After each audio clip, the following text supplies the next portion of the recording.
Sa previous episode, si Vil ay isang estudyante sa isang prestihiyosong paaralan kung saan ito ay paaralan ng mga mago. Lahat ng mga estudyante dito ay may kakayahan sa mahika maliban na lamang kay Vil na tanging espada lamang ang alam niya.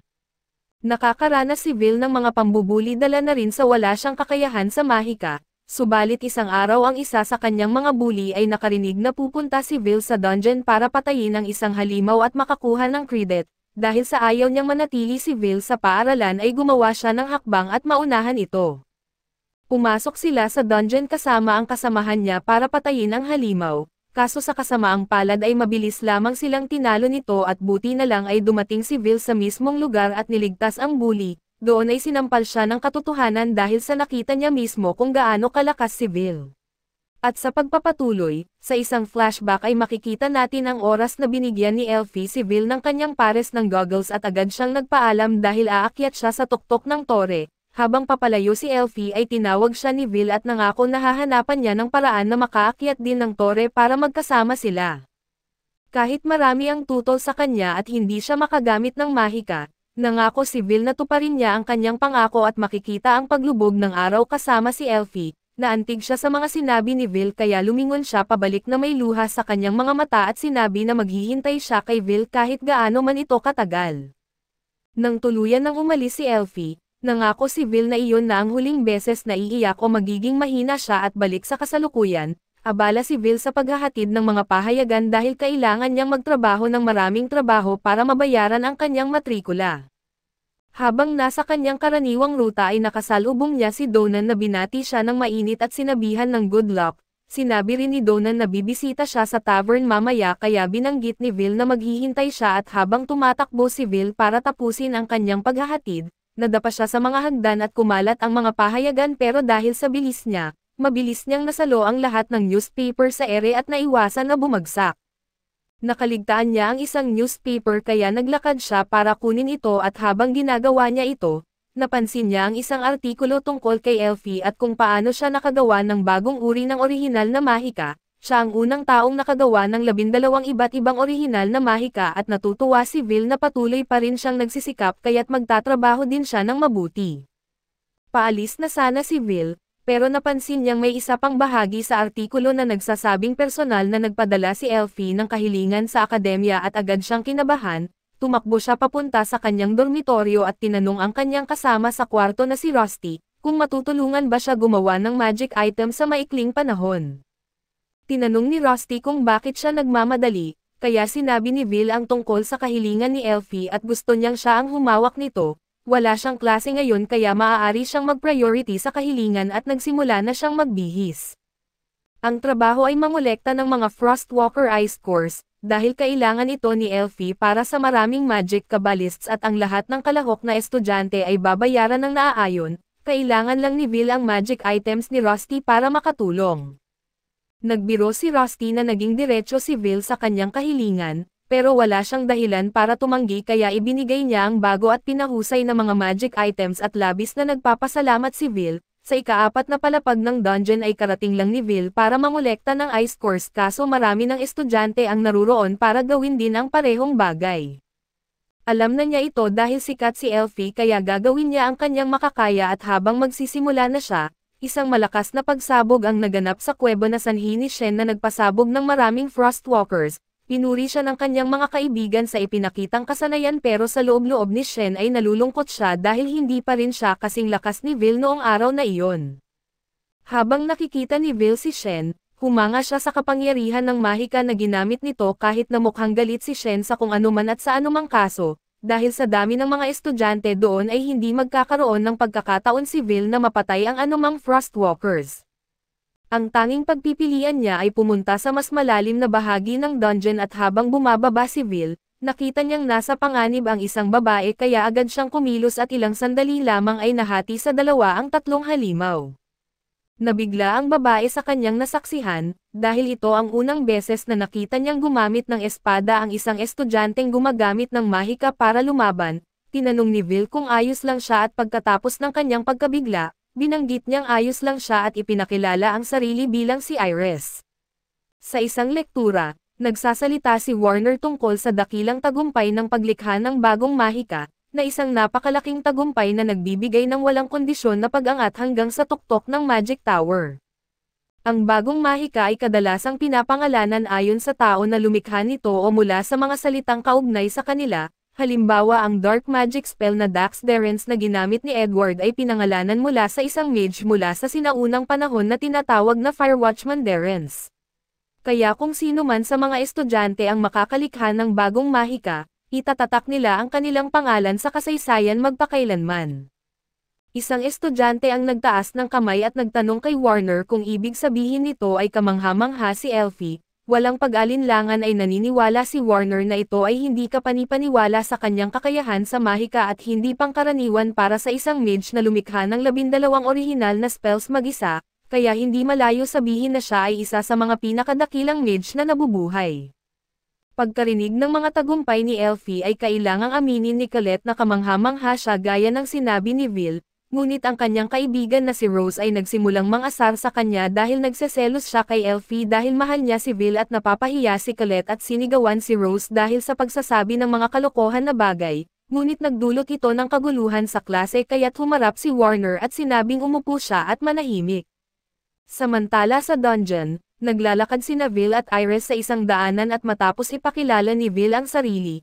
Naalala ni Iris na narinig niya na may isang upperclassman na hindi makagamit ng mahika na tinatawag na unprecedented no talent, nabigla si Vil nang malaman niyang tinatawag siyang ganoon ng mga tao kaso napansin din niyang tinawag siyang upperclassman ni Iris, kaya ipinaliwanag ni Iris na 14 na taon lang siya kaya 2 taon ang pagitan nila ni Vil. Ika-4 na taon na siya kaso may gusto siyang malaman kaya tinanong niya si Iris kung hindi ba siya nagdaramdam sa kanya dahil sa kawalan ng mahika. Wala namang dahilan para hindi magustuhan ni Iris si Vil dahil lang doon, lalo na't niligtas siya nito ilang minuto lang ang nakalipas. Iginagalang niya ang mga taong may espesyal na talento kahit na hindi sila gumagamit ng mahika. Medyo nahiya si Vil kaya binago niya ang usapan at tinanong si Iris kung naroon siya dahil sa kahilingan ni Elfie. Kinumpirma ito ni Iris at sinabi niyang gusto niyang makatulong sa Marsh Vander at balang araw ay maging isa sa mga taong magtataguyod ng langit. Hindi siya nagsasalita ng patalanghaga at sa mundong ito, hindi nila nakikita ang tunay na langit dahil natakpan ito ng napakalaking enerhiya ng Mudgy Vander na lumilikha ng pekeng langit na tinatawag na Great Barrier, at ayon sa mga alamat na kapag bumagsak ang Great Barrier ay muling malulukuban ng kadiliman ang mundo at magsisimula ang isang dakilang kalamidad. Kaya't ang mga estudyante ay motivated na tuparin ang mga kahilingan ng Mudgy Vander. Hindi lamang dahil hinahangaan nila sila kundi dahil naniniwala silang makakatulong ito sa kanilang misyon na panatilihing nakataas ang langit. Nabanggit ni Iris na nakilala na niya si Elfie ng personal at nagulat si Vil kaya nagsimula siyang magkwento kung paano nangyari iyon. Isang araw ay natrap siya sa dungeon at habang nagbabalik tanaw ang kanyang buhay sa kanyang isipan, wala siyang nakitang paraan para makaligtas. Ngunit bago siya malamon ng mga halimaw, isang malaking pader ng yelo ang lumamon sa lahat ng halimaw na sumusugod sa kanya at nang lumingon siya, nakita niya si Elfie na nakatayo at tinanong kung ayos lang siya. Hindi niya malilimutan ang karanasang iyon kaya gusto niyang gawin ang lahat ng kanyang makakaya para matulungan si Elfie, gayunpaman alam niyang nariyan siya upang makuha ang Frostwalker course at di pa siya nakakakita ni isa at wala ring na-detect ang kanyang search spell, kaya iniisip niyang naubos na ng ibang mga estudyante ang mga ito. Ngunit hindi naniniwala si Vil na ganun nga at ipinakita niya kay Iris ang isang piraso ng yelo na iniiwan ng Frostwalkers kapag gumagalaw sila, karaniwang nasa 1 milimetro lamang ito, ngunit ang nakita nila ay napakalaki at ang ibig sabihin nito ay may makapangyarihang Frostwalker sa malapit, marahil sa isang lugar na hindi matukoy ng search spell ni Iris. Tinanong ni Iris kung paano nalaman lahat ito ni Vil kahit na hindi siya makagamit ng mahika. Ipinaliwanag ni Vil na nag-aaral siya ng mahika dahil kamangha-mangha ito subalit hindi ito perpekto na lalo na't sa loob ng dungeon at kaya't bilang isang hindi makagamit ng mahika, ginagamit niya ang lahat ng kanyang kaalaman, karunungan at karanasan bilang kapalit. Tinanong ni Iris kung ano ang ibig sabihin ni Vil sa karanasan at habang nakatayo sila sa isang malawak na silid, ang karanasan ni Vil ang nagsabi sa kanya na magkakaroon ng boss battle at sinubukan ng Frostwalker na bigla ang umatake sa kanila at agad tumakbo si Vil upang iligtas si Iris. Nang napagtanto ni Iris kung ano ang nangyayari, Tinukoy niya ang halimaw bilang isang Frost Rex at ang Frost Rex ay ang pinakamataas na anyo ng isang Frostwalker at nagkakahalaga ito ng 6 na credit, kaya't ito ang special boss monster ng ika-4 na palapag at nagbitaw ng Ice Laser ang Frost Rex patungo sa kanila kaya't tumalon si Vil upang makaiwas sa pagkatunaw sa yelo. Inilapag niya si Iris at pinakiusapan na manatili sa likuran habang siya ang haharap sa Frost Rex. Binalaan ni Iris si Vil na hindi epektibo ang mga pisikal na atake laban sa Rex dahil anumang bagay na nahahawakan nito ay agad na magyayelo. Dahil dito ay hindi opsyon ang malapitan na labanan, at karaniwang pinaniniwalaan na ang tanging paraan upang talunin ito ay sa pamamagitan ng mga long-range magic attacks, ngunit hindi nag-aalala si Vil dahil may plano siya para dito. Habang nagsisimulang mag-charge up ng isa pang laser blast ang Rex, inihanda ni Vil ang magic item na nakuha niya mula kay Rosie at sumugod patungo dito at iniwasan niya ang ice beam at napunta sa likod ng Rex bago dumulas sa ilalim nito. Hindi na matukoy ng Rex ang kinaroroonan ni Vil kaya nagsimula itong magpaputok sa iba't ibang direksyon. Habang hindi ito nakatingin, ginamit ni Vil ang magic item upang kumapit sa katawan ng Rex bago mabilis na gumalaw upang itali ito at di nagtagal, lubos nang nakapulupot ang Rex sa mga kawad. At sinabi ni Vil na ang pangunahing kahinaan ng Frost Rex ay ang fire magic at mga pagsabog.